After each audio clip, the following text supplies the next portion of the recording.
Si vous suivez l'actualité dans le monde, ailleurs que dans les médias installés, car ces sujets semblent ne pas les intéresser, vous aurez vu ce qu'en Syrie, les djihadistes extrémistes imposent aux chrétiens faire un choix. Je les cite. Soit vous dites la shahada, la profession de foi musulmane, soit vous êtes crucifiés. Et certains ont été crucifiés. Alors où est la liberté de choisir ? Écoutons à l'inverse ce que Jésus nous dit dans l'évangile de ce jour. Moi, je suis la porte. Si quelqu'un entre en passant par moi, il pourra aller et venir. Aller et venir. L'image même d'une liberté paisible, vécue sous le regard de Dieu. La présence des enfants me contraint de supprimer un passage de mon homélie qui décrit encore davantage la violence à laquelle sont soumis les chrétiens. Alors pardon pour la violence de certaines descriptions, mais tels sont les faits. Ne jouons pas les pudibonds, les âmes sensibles qui se réfugient dans la prière pour fuir le monde. C'est un devoir que d'avoir le courage de regarder la réalité en face, même ici, dans ce havre de paix que nous offre ce sanctuaire. Nous ne vivons pas dans la société des bisounours. Quel degré de haine et d'aveuglement faut-il pour croire, ne serait-ce qu'un instant, que Dieu demande des actes barbares qui ne peuvent que susciter des hauts-le-cœur, des larmes amères, du mépris pour celles et ceux qui les pratiquent en son nom. Ces actes déshonorent l'islam et sont une insulte pour les musulmans qui veulent vivre dignement leur foi. Il ne s'agit pas ici de montrer les musulmans du doigt, car c'est une immense tristesse que de constater que dans certains pays, des chrétiens se comportent aujourd'hui encore avec la même violence et au nom de Dieu. Le voleur ne vient que pour voler, égorger et détruire, dit Jésus. Oui, tous ceux qui, au nom même de Dieu, violent la loi inscrite dans notre être même, tu ne voleras pas, tu ne tueras pas. Oui, tous ceux-là qui violent les lois gravées dans notre chair, dans notre cœur, par le Créateur lui-même, renient ce Dieu qu'ils prétendent servir. Je parle de mouvements musulmans extrémistes en Syrie, mais à des degrés divers.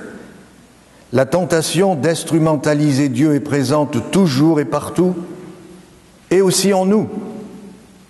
Nous ne nous croyons pas si facilement préservés de cette tentation.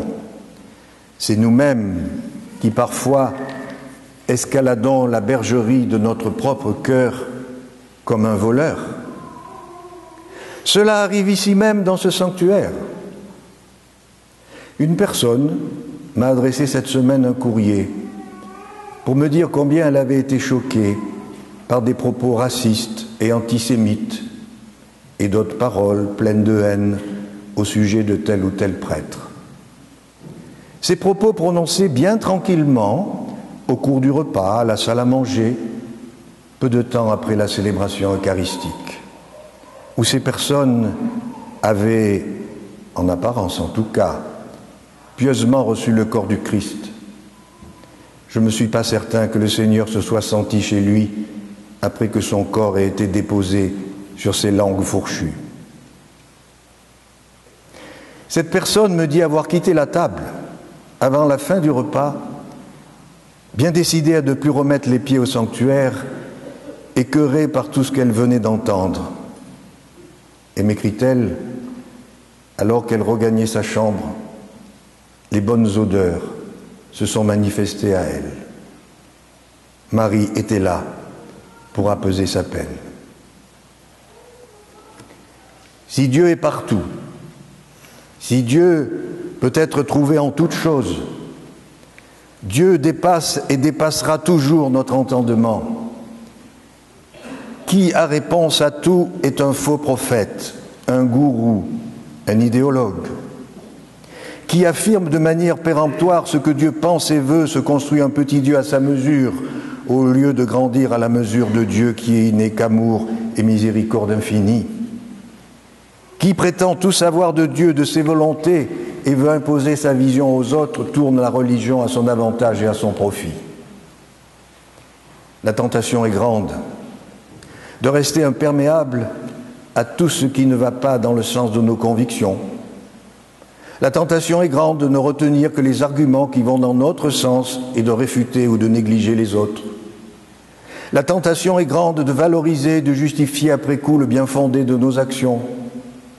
La tentation est grande de nous arranger avec la réalité pour protéger nos croyances, notre ego et notre estime de soi. Tout cela parce qu'on ne veut pas changer, parce que l'on refuse de se convertir, parce qu'on ne veut pas suivre la logique de l'Évangile jusqu'au bout. Alors, nous cherchons maladroitement à protéger notre statut, notre appartenance sociale, nos habitudes liturgiques, bref, tout ce qui fait, disons-nous, notre identité, en oubliant que notre identité est dans le Christ défiguré, crucifié et ressuscité. L'apôtre Pierre appelle à la conversion et ceux qui l'entendaient furent remués jusqu'au fond d'eux-mêmes, rapportent les Actes des Apôtres. Ils se sont laissés toucher, ils se sont remis en question, ils ne sont pas restés imperméables. L'eau du baptême peut être versée sur eux car elle pénètre leur âme. Alors et nous laisserons-nous convertir? La conversion n'est pas d'un jour, acquise une fois pour toutes, mais l'œuvre de toute une vie. Celui qui a souffert pour nous est devenu notre berger. Jésus est l'agneau et le berger. Non pas comme deux titres juxtaposés, agneau d'un côté et pasteur de l'autre, non, mais comme deux titres imbriqués l'un dans l'autre jusqu'à n'en faire plus qu'un. En Jésus, l'agneau et le pasteur. En Jésus, le serviteur et le maître. Sa manière d'être pasteur, de conduire le troupeau, c'est d'être l'agneau immolé. Couvert d'insultes, il n'insultait pas. Accablé de souffrances, il ne menaçait pas, mais il confiait sa cause à celui qui juge avec justice. La charte de vie que Jésus nous propose, ce sont les béatitudes. Œuvrer humblement, sans vanité, œuvrer pauvrement avec ce que nous sommes, œuvrer avec douceur, sans violence, œuvrer pour la justice avec la même énergie que si c'était soi-même qu'on défendait. Avec Jésus, nous nous trouvons en présence de quelqu'un qui nous dit tranquillement et paisiblement « Je suis la voie, la vérité et la vie. Je suis la porte toujours ouverte à celui et celle qui veut accéder à mon pâturage. » Est-ce un imposteur? Non. Nous fit-il des promesses qu'il ne tiendra pas? Non. Jésus n'est pas une porte à jamais close, ouverte pour certains et fermée pour d'autres. Il n'est pas une route sans issue.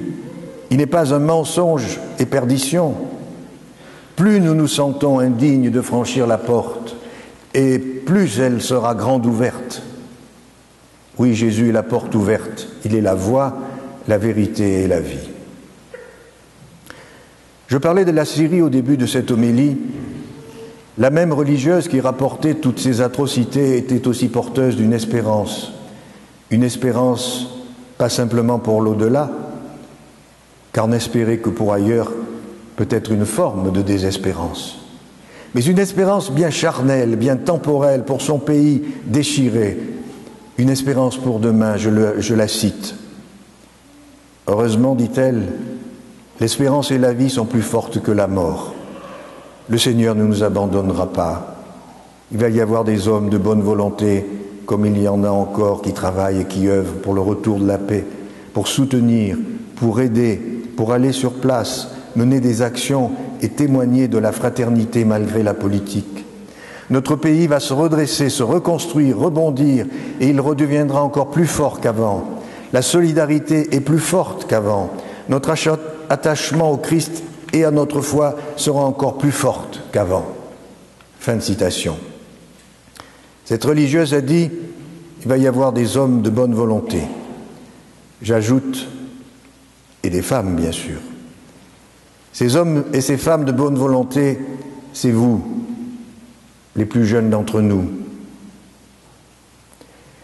C'est vous, ici, présents ce matin. C'est vous qui vous préparez à la profession de foi. C'est à vous que nous confions l'espérance que nous plaçons en Dieu. Parce que ce que nous n'avons pas été capables de réaliser, vous le réaliserez.